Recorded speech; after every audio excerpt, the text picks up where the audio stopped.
Of all the financial titans and philanthropists of the 20th century, none are more complex or mysterious than George Soros.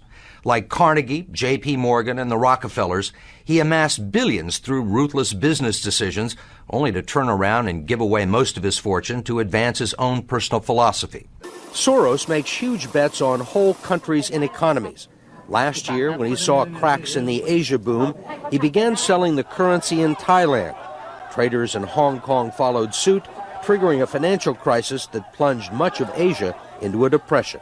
In the last 2 years, you've been blamed for financial collapse of Thailand, Malaysia, Indonesia, Japan, and Russia. All of the above. All of the above. Yeah. Are you that powerful? No, I think there's a great misunderstanding. The Prime Minister of Malaysia said that the region spent 40 years trying to build up its economy, and along comes a moron like Soros with a lot of money, and it's all over. He called you a criminal.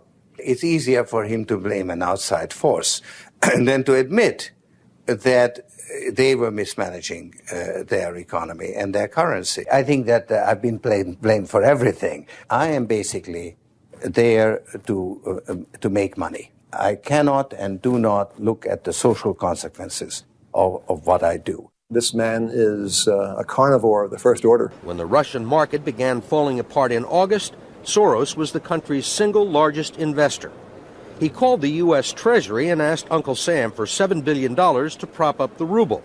When U.S. officials failed to intervene, Soros wrote a letter to the Financial Times of London saying he thought the Russian currency should be devalued by as much as 25%.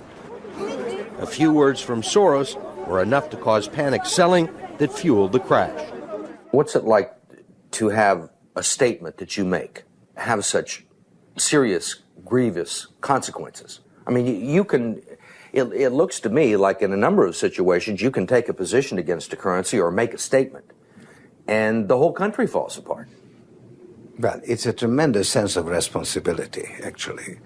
And it's also a humbling experience because I am actually trying to do the right thing, and sometimes what I do has an unintended negative consequence, as it did in Russia. At one point, after the Dayton peace agreements in Bosnia in 1995, for a considerable period of time, George had given more money to implement the peace agreements than the U.S. government had. He just could move that fast. In Eastern Europe, he's educated a new generation.